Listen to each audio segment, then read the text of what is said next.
therapist here in Louisville since 2017. I've been teaching at the Massage School, Advanced Massage Therapeutics, since 2018, assisting into teaching, and through COVID. So I got into this as I was growing up as a kid. My uncle was a chiropractor, and I saw him just do amazing things with people from structural issues to health issues, anything, mental health issues, physical health issues, really everything across the board. And I grew up just kind of being astonished and amazed and intrigued by the work that he did. As a young, in my 20s, I got a job at Rainbow Blossom. That fueled more education and that world of healing. And I thought it's time for me to make a decision on what I want to be when I grow up.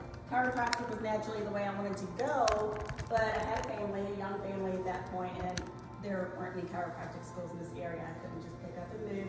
So massage therapy is the path that I took. It didn't work out because I had a young child and sick, and I was young, overwhelmed, all that stuff. So many years later, I ended up going back to school and reigniting my passion just for seeing everything that massage does. It's so simple how massage therapy, just laying your hands on a body, can have such profound effects in so many ways. It can be such a minimal effect, and it can be such a huge effect. So it's just been my passion, and I'm a researcher, and that's all I do. When I can't sleep at night, I'm pulling up my phone. Yep, I've got that blue light going at midnight like we're not supposed to have, but I've got something on my mind, and I'm gonna figure it out.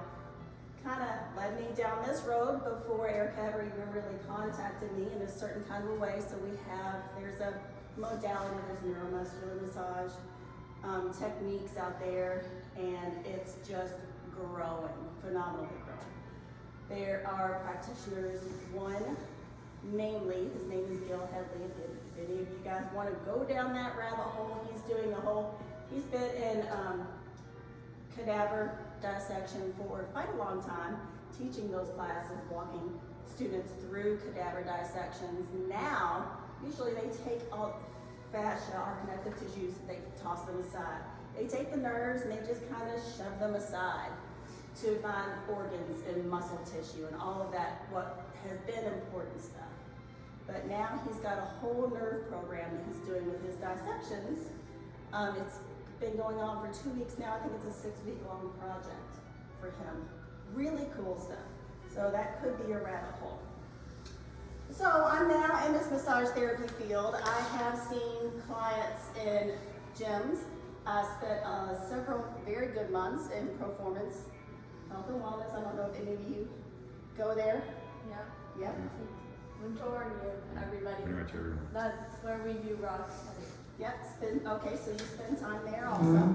I teach at the school, and I see my private clientele out of the School of Advanced Massage Therapeutics. I also see countless numbers of athletes down on campus. I've worked in chiropractic clinics, which again, probably one of the most rewarding experiences, because I just feel when it comes to the nervous system and that whole process that massage and chiropractic go hand in hand. So that's me. I'm married. I have 3 kids and 2 crazy dogs and a new fish. So that's me. Has anyone here ever had massage before? Yeah? Has anyone here had massage specific to your diagnosis? Would you like to share any? I've had great results. I actually she had a baby, so it's been some maternity. But I do 30 minutes every other week, specifically on my cervical area for my cervical dystonia. For me, that's my most painful diagnosis. I do have the tremor, but the bodily tremor for me doesn't cause pain. My cervical dystonia and my head tremor is what causes me most pain, so that's what I get worked on most. So for me, that's given me an extensive amount of relief, but unfortunately she's on maternity leave, and it's been a while, and I know obviously we live together, so he sees the pain that it's caused me, but I know that when I have those regular sections, the relief is immense. Yes. So that takes us to one of the main issues with Parkinson's is the lack of production of dopamine.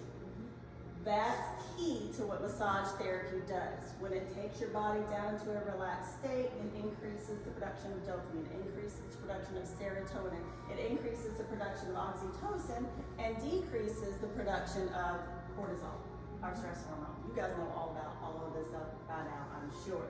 So increases all of the happy, forgiving, wellness hormones and neurotransmitters, decreases the stress, takes your stress down.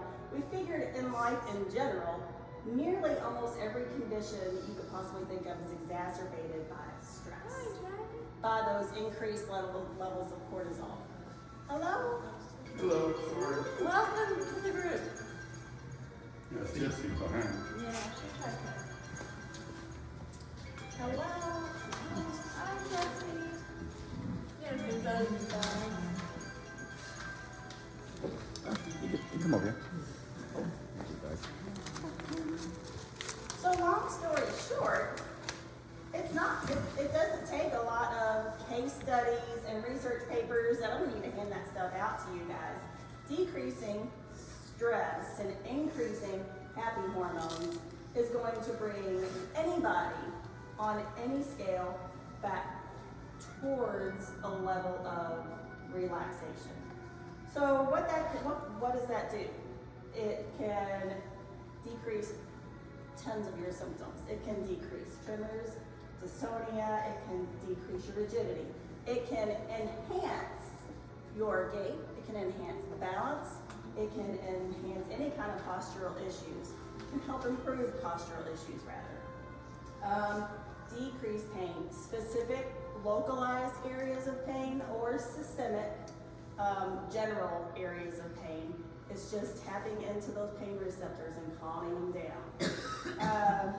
Depression, anxiety, apathy.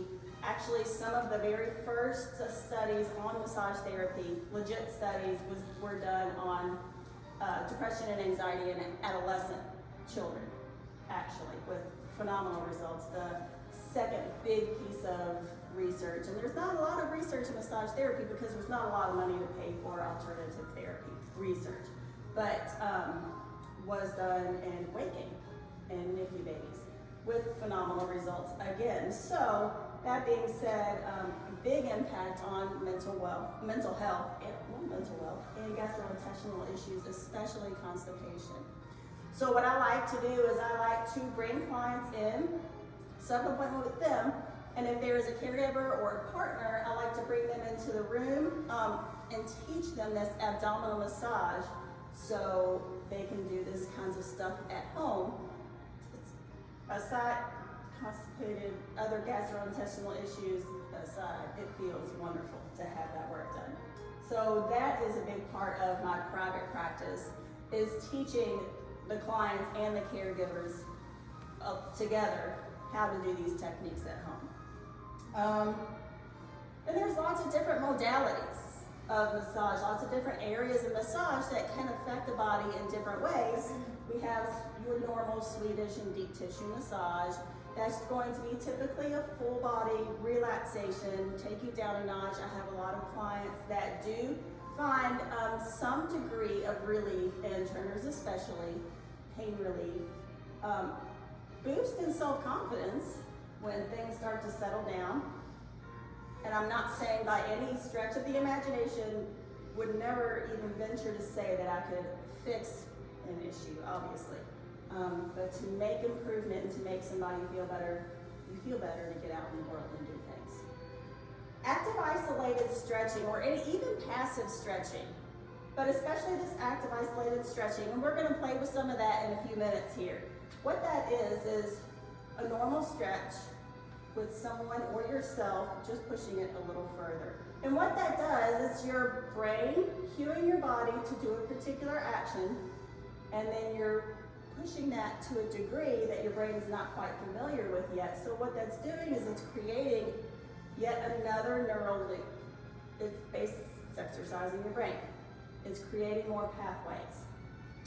So not only are you exercising your brain with that exercise, you are stretching out the muscles that could be in a contraction state, perhaps. So that is fantastic. Actually, they're doing a lot of work with active isolated stretching in the world of Parkinson's that I'm seeing with great success. I'm going to skip down to craniosacral therapy. Craniosacral therapy is a very light touch therapy.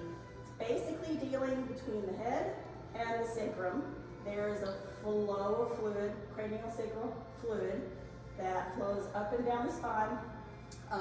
And this fluid cushions the brain, and it protects it from any kind of trauma. It is full of hormones, neurotransmitters, full of everything that nourishes your brain. And so if that flow is blocked, if that flow is slow, then you're not getting the benefit. Then you start to feel pain symptoms, you start to feel fuzzy-headed symptoms, you could feel all different kinds of symptoms in your body. Manual lymphatic drainage, which is one of my babies. Manual lymphatic drainage taps into the lymphatic pathways throughout the whole body. Usually you hear about manual lymphatic drainage if you're a breast cancer survivor, perhaps you've had a mastectomy or a lumpectomy or something like that, and you see the edema in the arms. That's probably the most common place you might have heard of that. There is a lymphatic system in the head. In the meninges, there's 3 layers of meningeal layers over the brain to protect the brain, and there's a lymphatic system with this lymphatic fluid all mixed up and intertwined in there. Again, cushioning your brain and protecting your brain and providing your brain and your body with nourishment, an excess of white blood cells, little lymphocytes, so we're fighting the immune system with that, which is huge. And I lost my train of thought. White blood cells. Oh, and the lymphatic system clears the body of waste. It's our garbage man, essentially.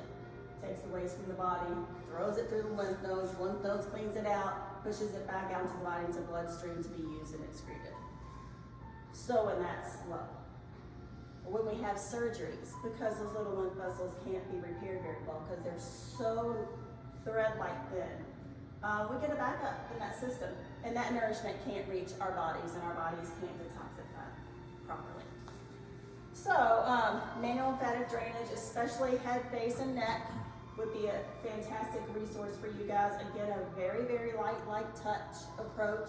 So if you're not someone who wants to go get a massage and wants somebody's elbow in your shoulder or your hip or whatever, craniosacral therapy, manual lymphatic drainage would be fantastic options for you, for any of you. That would be fantastic. The gift bags, what's in the gift bags? Water.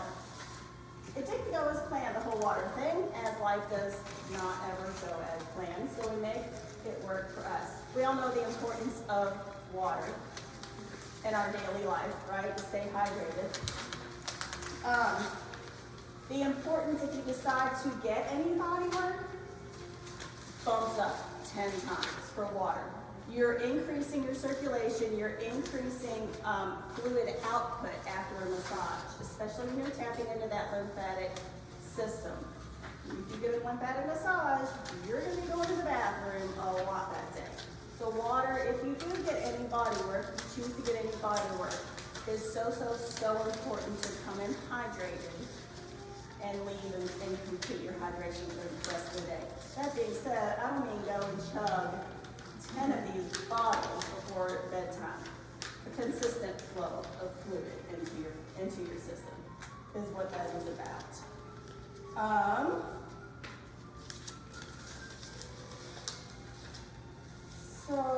So what sleep problems? Are there sleep problems? Common sleep problems? Yes, sleep problems outside the normal rigmaroles of life. The hands-on of massage therapy, any of these techniques and any of these modalities, when you are decreasing that cortisol and increasing that dopamine and that serotonin, you sleep better at night. The research, the study, case studies, there's small case studies going on with this active isolated stretching, that's one of the biggest outcomes of the active isolated stretching is what people are saying is that they're sleeping better. It takes them about a month or so for it to kind of settle in, but we're sleeping a whole lot better. Active isolated stretching. Let's just kind of figure out what that is. We can do this on ourselves. We don't even need partners. So let's start with an arm or a hand. Everybody wants to hand out, palm up. Just point your fingers to the ground to the best of your abilities as much as you can. What you're going to do is you're going to pull your fingers back towards your body and hold it for 2 seconds and release. We're probably used to holding a stretch for like 30 seconds or something like that, right? When we hold a stretch for 30 seconds, it really elongates our tissue, but what it also really does sometimes is it cuts that tissue off from nutrients and blood supply until we release that stretch. That's fantastic, you get a great stretch. But if you hold this for 2 seconds, release, and you do that 10 or 12 times, you're getting 10 or 12 rushes of nutrient-filled blood back to that tissue. You can go farther and farther if you want to every time. Yeah. You can have where do we have a lot of our contractile issues besides arms in your all's experience? Legs, yeah, lots in the legs. You can do this with your partners at home. You can do this on the floor. I don't want to put you guys on the floor right now, but if you just lay on the floor and you bend over, you're going to feel a stretch in the back of your leg. And bend over till you feel that stretch, and then you can have somebody put light pressure on your back. It doesn't have to be, and we're not in the gym weightlifting or anything like this, just light pressure on the back to take that to a slightly deeper stretch.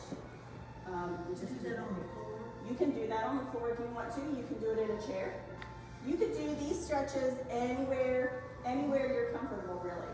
If you're in bed, sitting on the edge of the bed, or on chair, you could, if you can cross your legs, you can get a really fantastic stretch into your hip and your leg. All you have to do is lean forward, have your partner add a little more pressure to your back, hold for 2 seconds, and release. So this is a really great exercise, a really great stretch system to do at home. Another place that I like to find really good release in is in that cervical area. There are several stretches, but we'll try 2 or 3 of them. The first one is you just take your ear to your shoulder, as far as you can go, and then add with your hand a slight amount of pressure. Hold it for 2 seconds and release. And you'll do that 8 to 10 times. 2 seconds and release. By the 10th time, 8th or 10th time, you're going to find that you feel a lot of softness in this tissue. You might feel things calming down. You might even feel an increase in heat in this area. You know how Laffy Taffy, we're all familiar with like saltwater taffy. When you pull it apart, it kind of gets that stretchy sheen to it. And sometimes it can have a warm temperature to it the more you stretch it in the middle. That's what's going on when we stretch our muscles. We're warming that tissue, we're stretching it out. Ideally, our muscles will have a certain amount of elasticity to them. They'll go back, so our necks just aren't flopping over to one side. But when you stretch that tissue out, you're going to release all that tension and increase the blood flow, increase the nutrition. That's a stupid question. No, Would no. you ever be able to get your beard down to your shoulder? I would imagine so. I feel like in the world that we live in, nobody can naturally. I would imagine so, though. We kept working at it. Would you want to, though? Maybe not. Just because our muscles hold our structure and stabilize our body.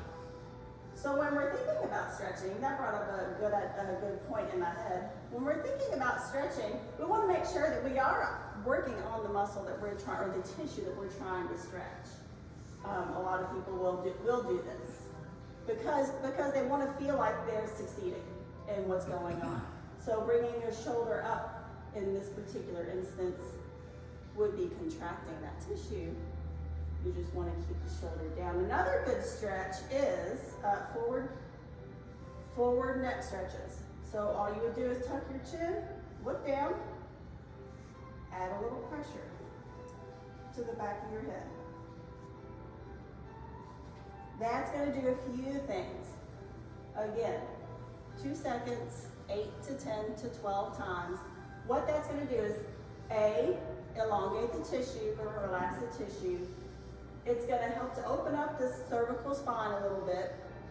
It's going to increase that cranial sacral fluid flow. It's going to help tap into that because you're making more space.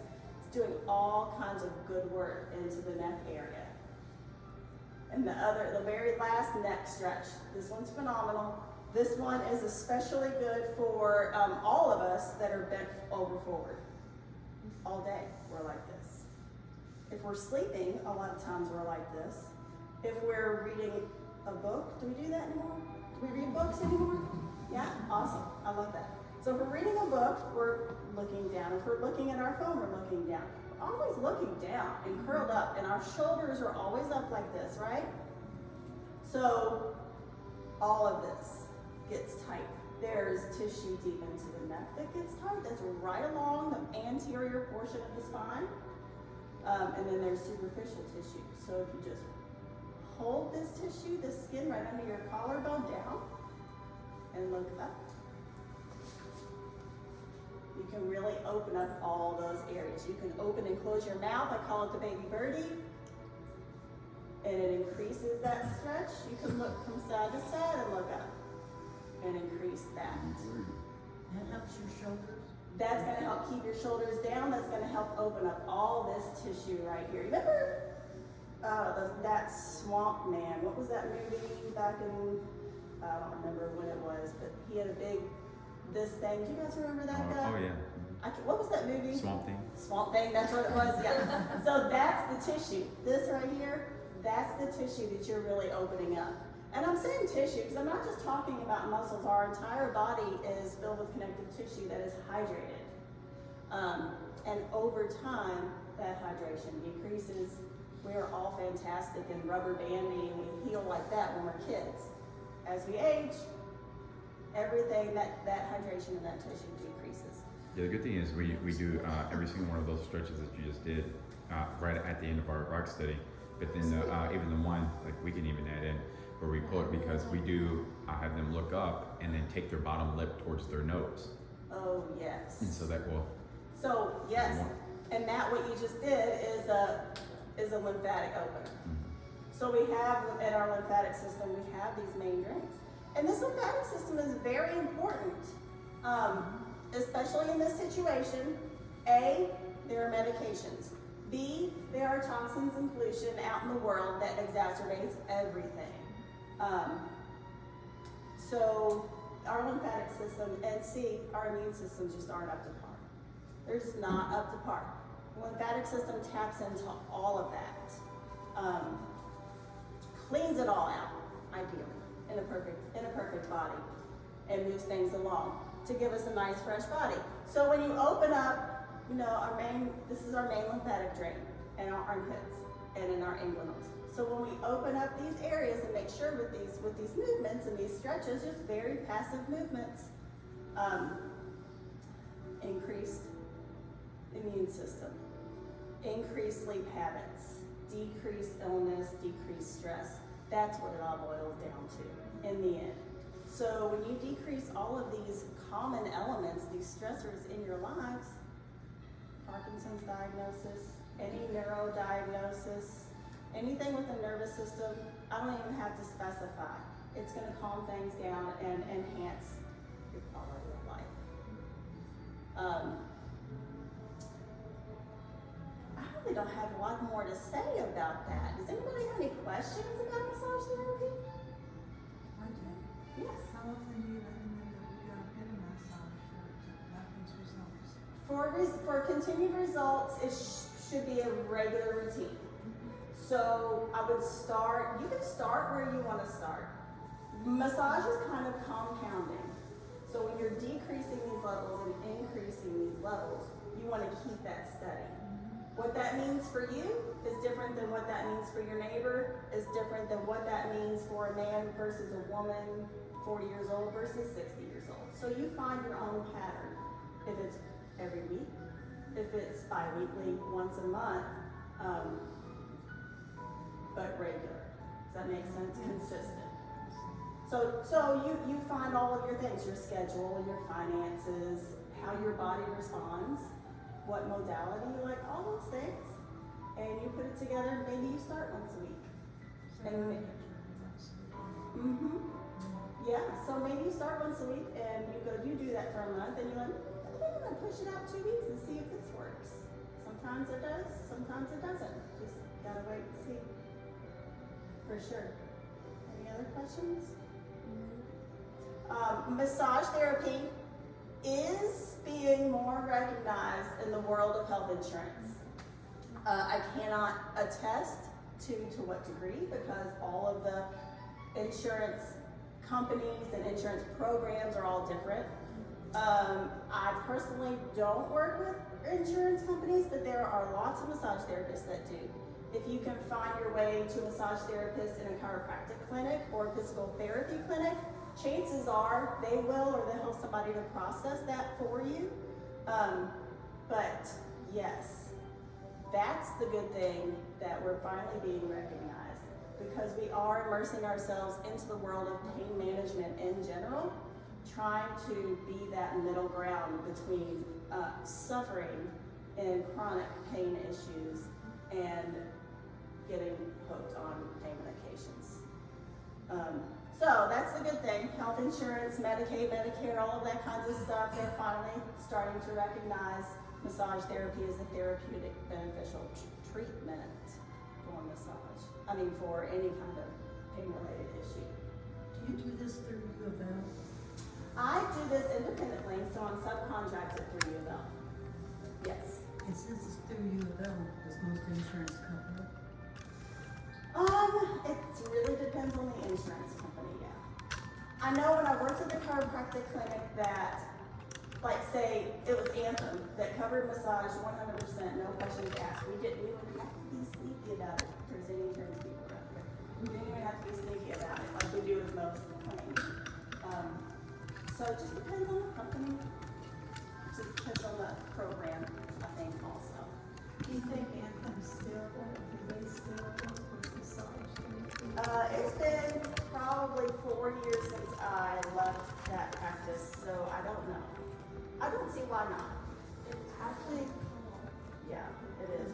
I think too, probably it would be the way your doctor wrote it up Mhm. would have a big part Yeah. in it as to whether they would cover. You need a doctor's order. Yeah. Yeah, well, a lot of times it's where the physical therapy office or even chiropractic office can come into play, and because they have so many different codes, they can write it up as just a therapy session without having to say massage therapy or physical therapy or occupational therapy. It's just therapy. So. Absolutely. Get sneaky about it.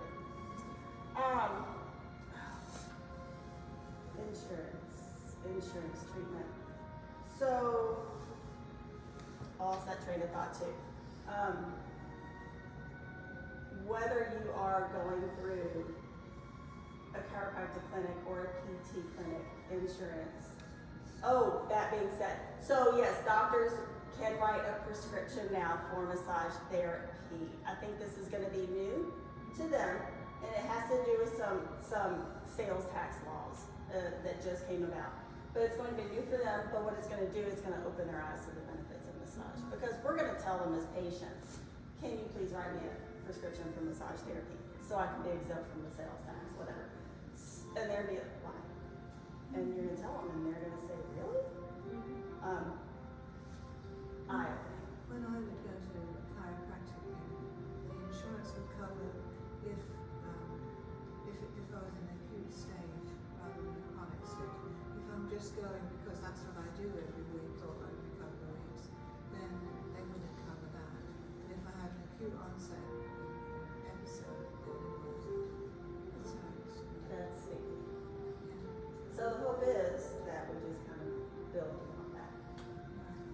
prevention. What are your charges? My fees in my private clinic are $85 an hour, $115 for 90 minutes. That being said, I don't advertise 30-minute sessions, but a lot of times if we're working in a smaller area, if we're just working the cervical area, neck area, upper body, that might be a 30-minute session, and that's like $45 charge. So we can make things work. What you want to look for in a massage therapist is somebody, it's just like you're going to find a doctor or a hairdresser or a psychologist, a therapist. You have to find the right person for you. You want to find someone who can work with your schedules. You want to find someone who is willing to work with an entire healthcare team. You guys are going to have a whole wellness team around you, a whole support system. You want to find a therapist who is familiar with working with a team, who are familiar with the different avenues that you guys are pulling your wellness practices from. Somebody who's familiar with the medications that you're on and the processes of these issues. So there's going to need to be communication, perhaps, between your massage therapist, between your general practitioner, between your neuro person. All of these people are going to want to work as a team. Your massage therapist doesn't want to lay their hands on you without knowing, or at least having their hands on, having had communication with your entire wellness team, your support system. So you want to make sure you find somebody who is certified in whatever modalities that you want to take part in. If you want to get some manual lymphatic drainage, you don't want somebody who just watched a video on YouTube. You want somebody who's been pretty extensively trained in that particular area. Absolutely. Do you ever do Reiki? Oh, Reiki is great and huge, and I probably should have included that in this. I don't practice Reiki, but I have very close colleagues that do, and it's just, we all have our passions. It's way out of the box for a lot of people, and it's something that you have to be willing to accept and put a certain level of belief in. Yes, you have to be very open. And when we're dealing with chronic issues, it's time to open our minds to whatever the world has to offer us, right? I was just having a discussion with somebody. They were a chiropractor was putting some information out into the world, and this person was like, "You are absolutely wrong." And I had a discussion with them that if you're in this world of wellness and body work that is ever changing and ever evolving, you have to have an open mind, whether you think they're wrong or right. Be willing to take in the information, put it together in your process what you believe, because if you don't believe, then it may not have any results, no matter how effective it is. Yes, that's a lot. That takes a big part in body work. When somebody's laying their hands on you, you have to trust that it's going to have a positive impact. Just like anything else. If you go in saying it's probably going to work, it's probably not going to work. No, not at all. So Reiki is an energy technique. There is an exchange of energy, and basically what it is someone is, in simple terms, transferring positive energy and filtering out your negative energy. It sounds crazy, but It sounds crazy, but it can be monumentally effective. I've had it done. It's been a while, but. A Reiki session? Yeah, Yeah. and it was probably the most relaxed I've ever been at the end of it. Yes. So, yeah. Okay. The lady I do Tai Chi with, she is a Reiki master. I mean, Tai Chi, Thai massage has a lot of stretching components to it. There is traditional Japanese massage that is big in the Parkinson's research that I have found when it comes to body work, hands-on body work. Really, anything that's going to bring your nervous system down. We can get into all the science and the details. I'm pretty sure you guys are pretty aware of all of the science that is mixed in with these nervous system or issues, right? So just in a nutshell, it's going to bring you down. It's just going to help improve all of those symptoms that are exacerbated by stress and chemical imbalance. Massage therapy, you should try it. Absolutely. I think so. It's definitely beneficial. What is in your bags? The water. A little information about Parkinson's. Probably went over nearly everything in there. My business card, and there's a little sample in here. And I don't know where everybody is with this, but I have found that my clients particularly love this particular product. So what this product is, it's a dear friend of mine, Cambridge Naturals. She went off the grid, her and her husband did, about 2 years ago, and they built their own, they're in the process of building their own A-frame from scratch. They have their own farm, they grow hemp. This is a salve, this is a component called CBG. We have 2 CBG receptors in our body. One is in the nervous system, for the brain and the nervous system, and one is our immune system. So this particular salve I use with my clients, are my arthritic clients, hands, necks especially. I use this in my face massages. Everybody seems to love it. It seems, they report that it helps with their arthritic pain in their hands. I don't use it in big areas because it's a small jar. So I just thought that this might be a great place to put this out into the world. If you're not into it, maybe pass it along to a friend who might be into it. All homegrown, all organically grown, keeping all the toxins to a minimum. What's it called? The company is Cambridge Naturals, and the product is the Miracle Salve, and the component is CBG. Yes. I just want to thank you guys for having me. I really appreciate it. Any place, including your face? Yeah, so she uses it particularly. Her name is Carolina Henderson. She uses it for her little eye bags under her eyes. Her husband, they're building their own A-frame from the ground up, and so his hands are naturally all kinds of pain using those hand tools and dry. So he uses it on his hands and loves it. I use it with mainly my arthritic patients in my hand massages. That's my biggest feedback, personal feedback with this particular product. I use it in some of my face massages, and I get some feedback with that, just saying that they enjoy it and know that this is what it does, or it does this, or it does that, just that it makes their skin feel nice. But the actual functional feedback that I get is from the hand massages and a decrease in pain. So, yeah, just thought I would share that product with you guys. Take the stretching information home with you and try to start playing with that and see if it helps you. I would love to find out. We'll play with that in class. Well, thank you. Thank you.